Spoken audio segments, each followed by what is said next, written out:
The leaves are changing. The weather is changing. Please do not wait to January 1st for you to actually change. I need you to use this time period to start changing just the way the outside is changing. It's time to use the fall time to reinvent yourself. Use this as a trial and error period, right? To figure out exactly who do you want to become on January 1st. The problem is people wait until the first of the year and they don't really know what they want to do. They saw these girls on TikTok talking about this workout, so they want to try it. They saw these girls talking about dressing like this, so they want to try it. Eating like this, so they want to try it. And then when it doesn't work out for them for the first 1, 2, 3 weeks, they quit and then they tell themselves they're going to start again January 1st, 2026. Do not be that person. I want you to be in a position when January 1st comes, you already know the way you want to dress. You already know the way you want to work out. You already know the things that you want to eat. And you're just using the momentum that we all get in the first of the year to project you up. You're just using the momentum to help you get to where you want to be because you already have the direction.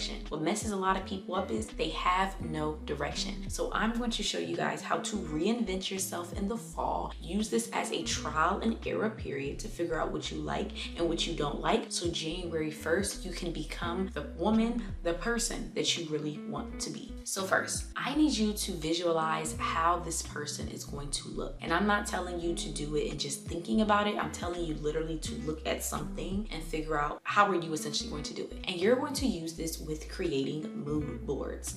I'm not sure if you guys have heard of mood boards before. They're similar to vision boards, but they're just a smaller version. I should say a smaller time period version. So when you think of a vision board, right, you think of what do I want to achieve? What do I want to happen in the next 12 months? Well, when you look at a mood board, it's essentially how am I going to feel right now? What does my life look like right now? So mood boards are usually for 30 to 90 days. Vision boards are usually for about 12 months. The thing that I want you to do with this reinvention is to figure out what is the person that you want to become actually going to look like while they're achieving these things, and what is achieving these things look like for them. So we're not thinking about the end result, which is getting the body. We're not thinking about the end result, which is getting the money and the accolades and all these other things. We're creating a mood board. What do we actually look like while we're doing these things? And what are some of the things that we're actually doing? So I recommend, especially for your first time, creating ones for at least 3 to 4 categories. Don't do too much, it's gonna get too confusing. The 3 categories I chose were health and wellness, fashion, and career. I created boards and I got the pictures. I recommend to get them from Pinterest. Just type in so-and-so aesthetic. For my black girls, you're gonna have to add black girl at the end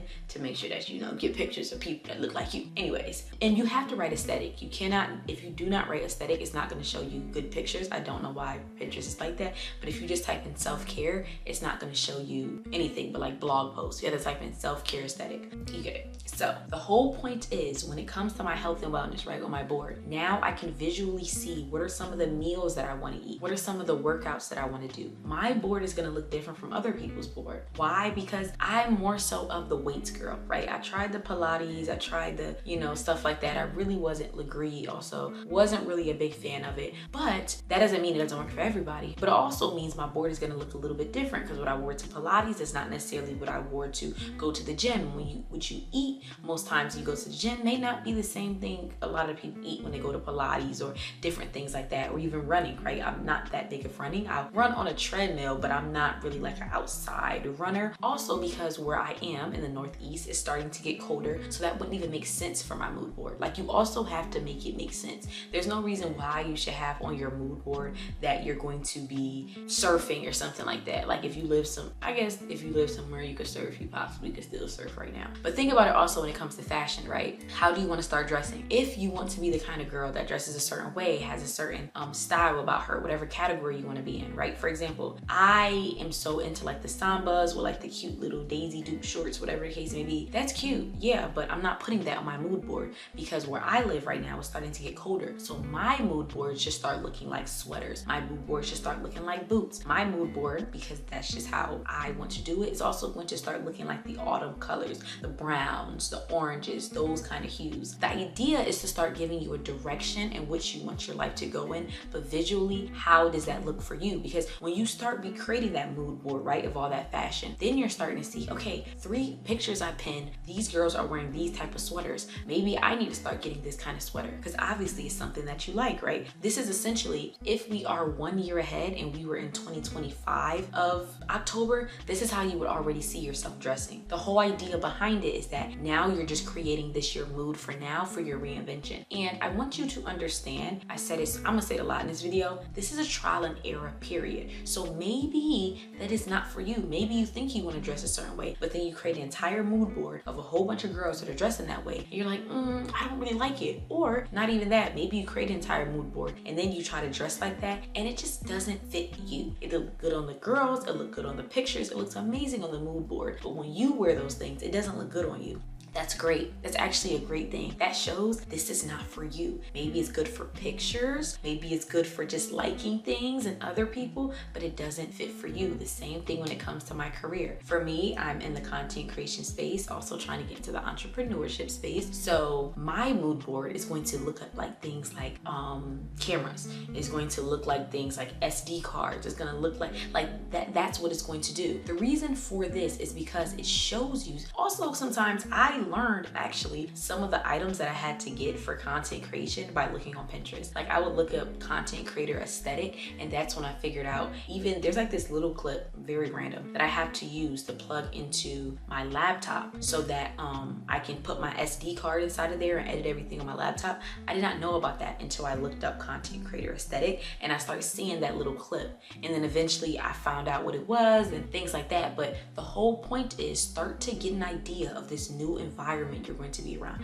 Essentially what your life is going to look like for you. Now my tables, especially when I'm creating content, when I'm doing things, look very similar to a lot of the pictures that I first had pinned on my content creator aesthetic mood board. Another thing as well, it gives you a sense of motivation and also, like I said, direction, because you're creating these mood boards, right? And I recommend to put them screensavers if you can places, or at least go back to them frequently. But screensavers, because you're gonna forget. So I would say on your phone, possibly on your laptop, possibly on your iPad, even if you want to print them out and put them somewhere, or even print them out and like glue them to like a board or something like that. Whatever you can do to constantly see these things. The whole point is that you also can look at them as a thing of going back to them and am I doing the things that are similar to this person? You said you want to reinvent your life in this way. You said you want to start eating like this. You want to start working out like this. You want to, and it's so easy to get into the motions of life and not do the things that we said we were going to do because we forgot. You forgot you said you were going to dress like this. You forgot that you said, okay, well, you have this board. So you can look at this board and you can make the decision because nobody's forcing you. You can make the decision. Do I want to do this or do I not? That is not even like that anymore. It's really, have I done this and have I not? Have I been dressing like this? Have I been or have I not? Because we're reinventing ourselves, we're creating a new us. So we need to have a bit of a direction with it because we don't know what to do yet. And that's okay. But also don't use the excuse of, oh, I'm just thinking about it and I'm envisioning it in my head. How are you supposed to envision something in your head and you don't even know how to do it yet? You get it? Like you're reinventing yourself into a new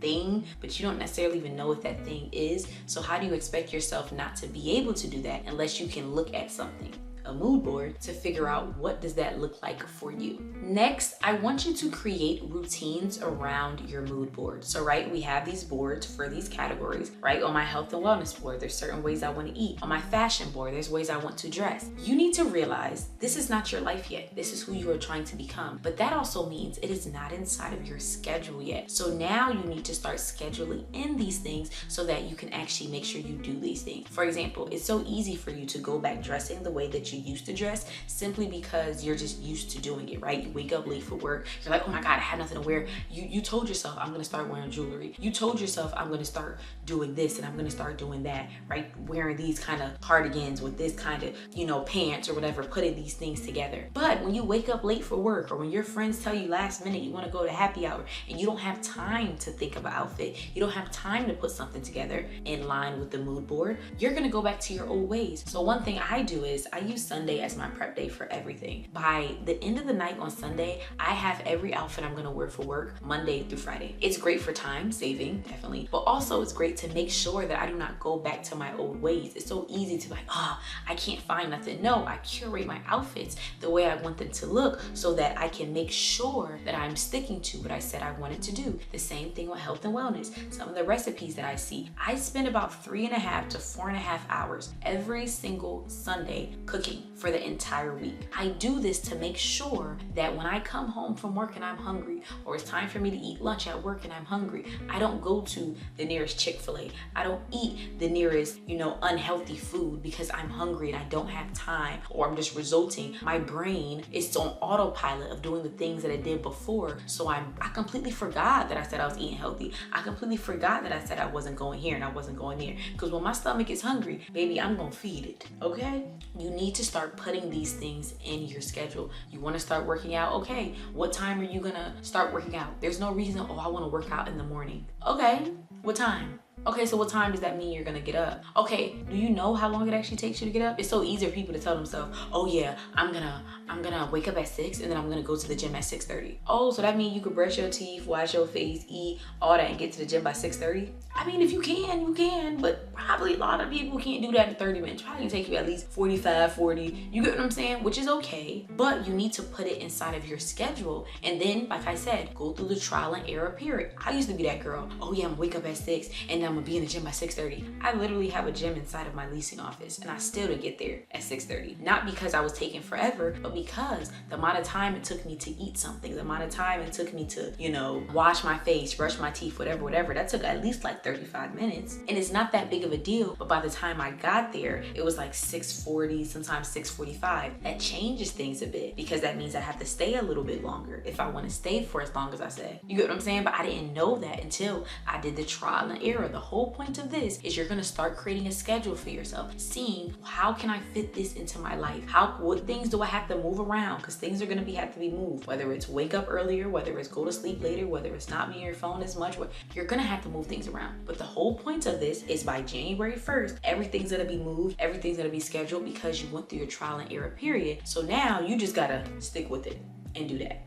And going off of that one as well, you're going to have to start taking things out of your life that are no longer serving you. And a big reason why we go back to our old ways, the big reason why we go back to what we used to be, autopilot, is because it's there. And I would say first start with tangible things. So first start with your clothes, first start with just miscellaneous things inside of your home, inside of your room that are no longer serving you anymore, but you have it there for memorabilia reasons or just reasons that you don't even know. Like for example, I became a lash tech, right? So when you do your lash course, they usually give you this big lash container or whatever, and that's what I would use. I had that container for so many years, from 18 to about 22, give or take. On my hands and feet, I can count how many girls' lashes I did during that 4-year time period. That tells you I wasn't really doing lashes like that. So why did I keep that box? Because it signified something for me. It signified a piece of me that if I wanted to, I can start back up. It signified a piece of my past that I still wanted to attach myself to. And sometimes I did do it. Sometimes I literally sat there and thought, I used to do it approximately once a year. I literally would sit there and be like, you know what? I should start doing lashes again. And I didn't really like doing people lashes, so maybe I should just start doing custom strips. And maybe I should. Lashes wasn't for me. It just wasn't. But it's so easy for you in your mind to start creating ideas in your head of this thing being good for you, or this thing being something you can redo and restart and retwist and reform to make it for you, even though you know it's not truly for you. Especially when it comes to outfits, it's so easy for you to resort back to your old ways, revert back to your old self, because you're going out with your friends and you're like, oh my gosh, I have nothing to wear. I have, the shirt I wanted to wear is in the dirty clothes. Now I have to go back to my old ways. You can't go back if it's nothing to go back to. Get rid of it. Now you got to make it work, right? Because it's so easy to feel like you don't have to make it work. It's so easy to go with the easier choice. The easier choice, what would that mean? Now you have to look for something. Now you have to potentially hurry up and wash these clothes. Now you have to, figure something out. Or instead of using all that brain power, just wear an old outfit, the one you used to wear before. Just wear that bodysuit that you used to wear before. But you already said you're not dressing like that. Yeah, I know, but I don't have nothing else to wear. Get rid of the things that are not conducive to, going back to the beginning, the mood boards. Get things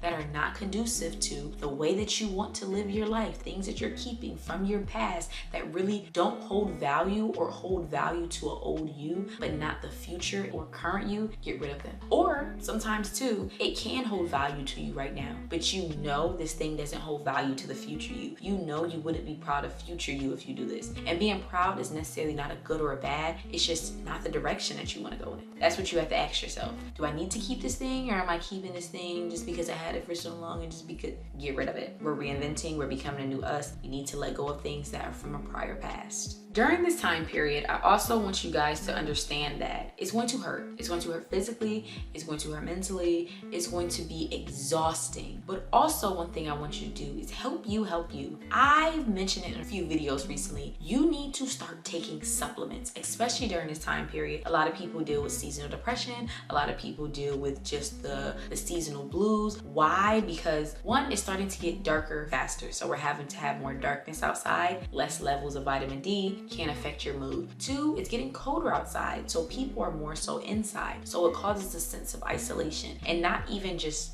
it's really your entire environment, not just your friend group. You gotta think about it. If it's warmer outside, people are more likely to go for walks, they're more likely to go for runs, they're more likely just to be outside. So even in general, you're more likely to see people. Like outside, the colder it gets, you actually just stop seeing people as much. The leaves go from falling off the trees to have fallen off the trees. It's literally no leaves on the trees, they're destitute. And it becomes just a thing of, just a mixture, if you really think about it, of just a lot of negative things. But we're in a position of telling ourselves, I want to change my life, I want to do this. You have to think about the impact that these things also have on your mental health. And a lot of times too, that's why we can't push ourselves to new heights, is because we're having things that are holding us down and we're trying so hard, but those things are still there. And a lot of times they come from the inside. That's why I recommend during this time, and listen, I try not to specifically recommend everything for everyone because I'm not a doctor. I don't know you personally. That's why I always say, get your blood work done. You need to get your blood work done, go to your doctor and figure out,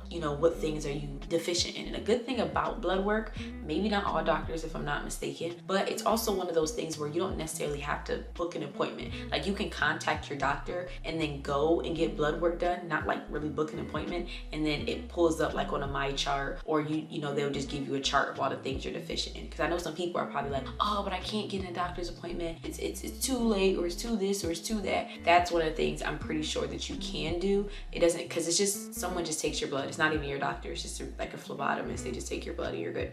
So do that. But 3 supplements I would recommend for almost mainly women, I would say during this time period, especially if you're anemic. First, vitamin D. We're already not getting enough vitamin D outside because now it's less sun, but then on top of that, a lot of women are vitamin D deficient regardless. If you are anemic, a lot of women are anemic, take an iron pill. An iron pill I like is the one called Mega Food.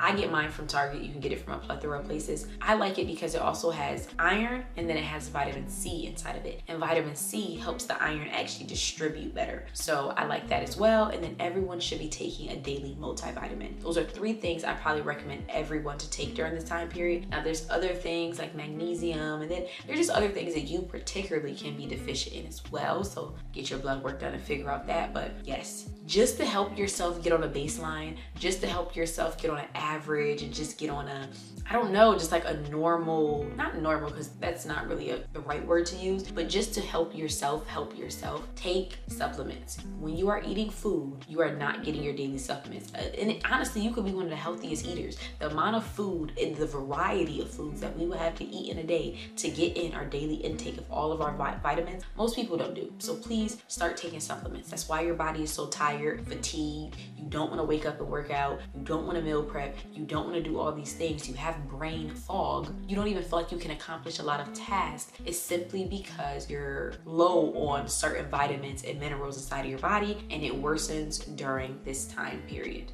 Now, we are getting into a new us, so we are going to have to make ourselves uncomfortable. You need to do things that current you is uncomfortable with, but future you would be normal for, right? So what are some of the things that you think future you would start doing and they would just be normal for, or they just wouldn't be uncomfortable? For me, it's things such as like solo dates, right? I really want to start getting into solo dates. I really want to start getting into, and when I say solo dates, I'm fine with just going out by myself, right? That's not a problem for me, but actually dressing up and treating myself as if it is a real date that someone took me on, that's just something that's not not necessarily comfortable for me. So those are some of the things I'm starting to do. You put on your mood board. Oh, you saw that girl was drinking that matcha there. Instead of going to Dunkin' to get that matcha, instead of going to Starbucks, why don't you go to an actual nice coffee shop? Now, if you're running late to go to work in the morning, I'm not saying that, but 2 times a month at least. If you could do more, I would say 3 to 4 if you can, but at least once every other week, you need to do something that current you is uncomfortable with, but future you, it would be regular for. It wouldn't be a problem.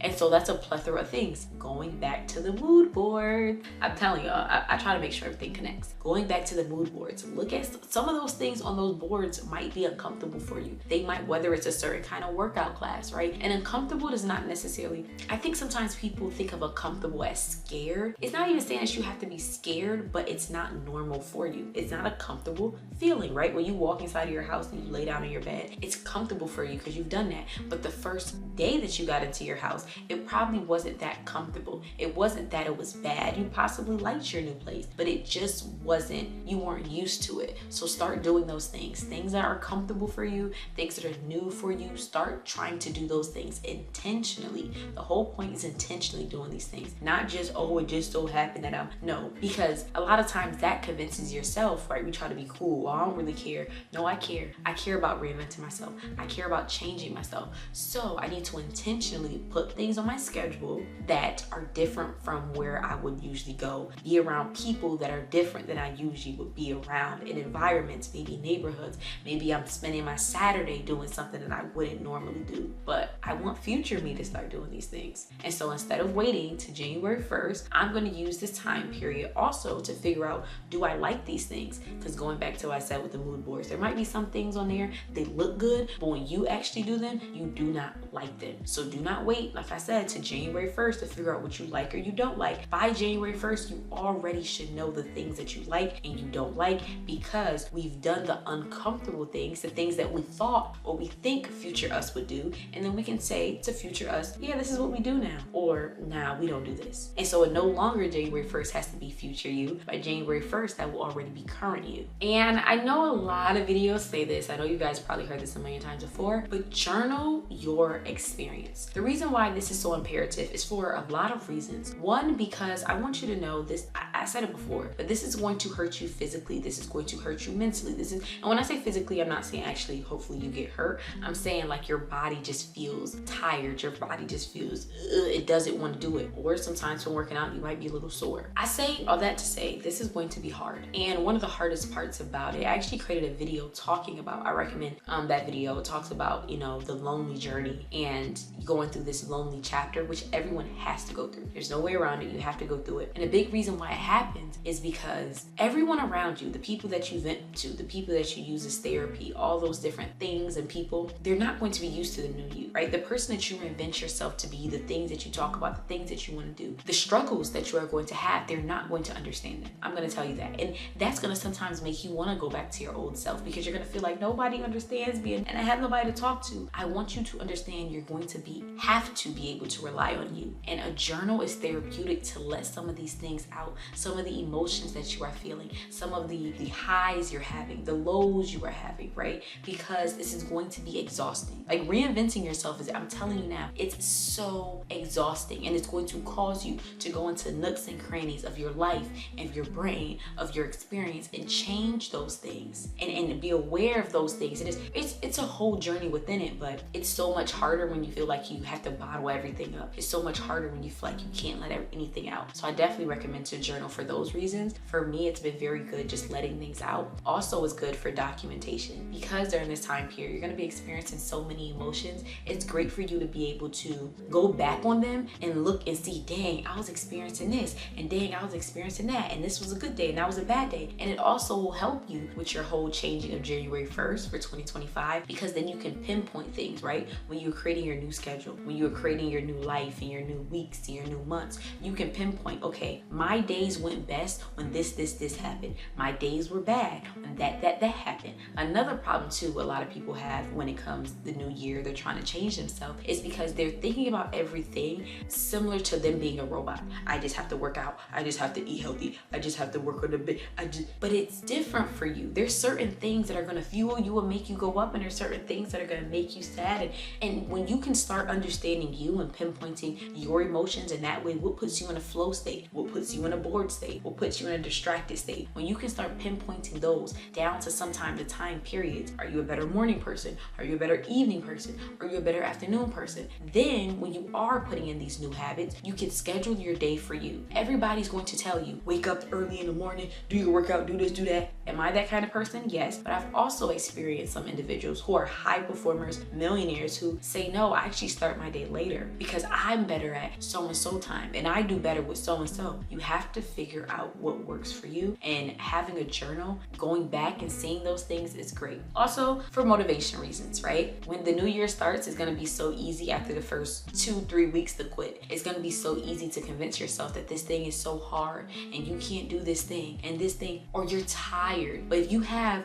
proven results that you went to the gym before when you were tired, you worked on that business plan when you were tired, you posted that content when you didn't really know if you had anything to talk about, and it did well, then moving forward when it comes to the new year, you're not going to quit on yourself as easily, because now you have proven times during this time period, during your trial and error time period, your reinvention, that will tell you that's not us no more. The prior us will wake up early in the morning and not work out because she was tired. The prior us will come home from work and be on her phone all day and not. But the new us, we don't do that anymore. And I also want you to understand during this time period, you're going to have days where you're 100%, you're going to have days where you're 40%, days when you're 80, you're 20. But the whole point I want you to understand is every day you're putting something out. Every day you're growing. Every day you're reinventing. And I want you guys to, I essentially want to create a challenge for you guys. So I'm not sure if you guys have heard about the 75 hard challenge, right? The way it works, if you haven't heard about it yet, is for 75 days, you do about 5 things, right? And they range from like doing 2 45-minute workouts, one inside, one outside, drinking a certain amount of water, reading 10 pages of a nonfiction book, following a certain diet, and I think it might be something else, I forgot. So I tried the 75 hard challenge, and I want to curate one for you guys that you will do in the mid of October. I'll post the video before the 75 days and give y'all the dates and everything.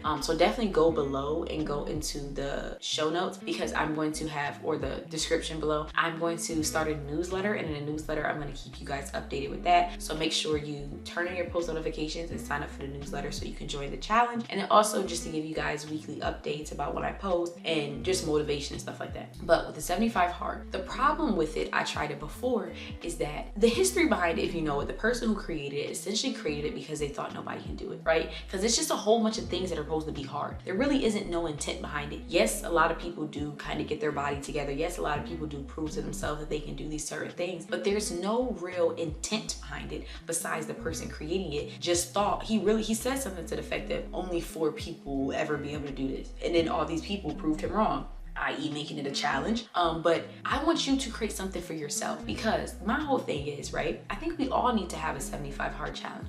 We all between this time period of the 75 days until January 1st need to prove to ourselves what we can do, put things in place, struggle, have trial and error periods, so when the new year starts, we're a new person. In order to become a new person, you literally have to break the shell of the person that you are, and the breaking of the shell is when you do the things that you thought you could never do, but then they get done. So I want to create a challenge specifically for you. I'm going to create a video about how to create a 75 hard challenge for you, because my thing is, yes, that's good, working out and eating healthy and drinking and reading, but if you're struggling right now to pay your rent, I don't think getting your body together would be that helpful. You get what I'm saying? If you're struggling right now in your business, I don't think drinking a certain amount of water will necessarily help that. So the whole point of it, when the video will post it, I'll keep you guys updated on that, but the whole point of that challenge will be to create a 75 hard for you. So during this time period, I also recommend definitely start your mood board. I'm going to post a video in the next 1 to 2 weeks, but definitely do the mood board. Definitely start creating a schedule. Start getting an idea of the things, because I'm going to show you guys, give you guys a breakdown of how to create a 75 hard for you. So at the end of it, the same way some people leave with a better body, the same way some people leave with more clarity, or whatever the things that, you know, they may get from that, or leave finishing a book, you're going to leave having done those things but for specific things that are going to change your life. We are reinventing you. We're not reinventing everyone else. Some people want to get their body together, some people don't, and that's okay. But we need to start focusing on things that work better for us, right? I think a lot of times too, with this whole reinvention and this whole becoming a better person, we do things in a way that other people said they've done it before and other people do, and that may not work for you. You get what I'm saying? You could do great things, but is it really worth it if that's not the life that you want? You could become a doctor, go to school for all those years, and open up your own practice and all this other stuff and make all this money. From the outside looking in, that's great, right? You did all these great things, but in the inside, if you knew that you always wanted to be a content creator, but you were just scared because your family thought it wasn't a real job, because people around you would have judged you, then did you really did you really reinvent yourself, or did you just mold yourself into what others wanted you to be? And so during this process, during this fall, I want this to be a trial and error period. I want this to be a time period for you to figure out the life that you actually want from yourself and get out of the blinders, get out of the mold, in a sense, of what everybody wants for you and what everybody thinks your life should be, but also challenge yourself. Because I keep saying, I do not want you to wait till January 1st. If you wait till January 1st, you're basically telling yourself, I don't think I'm good enough right now. I don't think I'm enough right now. So I have to wait these couple months, essentially doing nothing, because you're not really gonna be doing nothing. And then when January 1st comes, I'm gonna use that momentum and that motivation to propel me to do something. You don't even know what you wanna do. If you haven't figured out the life that you want for yourself, whether it's visually, whether it's mentally, then what life are you trying to create for yourself? Oh, I know. You trying to create the life that a girl on TikTok got, right? Oh, you trying to create the life that the person on. Figure out how this works for you. The mood board is just to give you direction. This period is to just give you your trial and error. This is just to do the foundation. This whole time period is for your foundation. And then the rest of the next year will be for your action, will be for the change. But before change, it needs to be preparation. Before you can build a building, you need to create a blueprint. If you just try to build a building without creating a blueprint, the building is probably eventually gonna topple over, even if you are able to build it. That's the crazy part about it. Even if you are able to build it, it eventually will not last the test of time. So if you want your new life, if you want your reinvention, if you want to last the test of time, you need to use this time period and not wait. So thank you guys so much for watching my video. As I said before, go below in the description and sign up for my newsletter for all the updates of the 75 Hard Challenge, for weekly updates about when I post, motivations, things like that. And then also be on the lookout for the 75 Hard Challenge that I am going to create. Turn on your post notifications so you're always notified. And of course, don't forget to like, comment, and subscribe, and everything helps. So even if y'all comment a fire emoji, a heart emoji, a little, leaves falling for the fall reinvention era, I would appreciate that so much. Thank y'all and have a great one.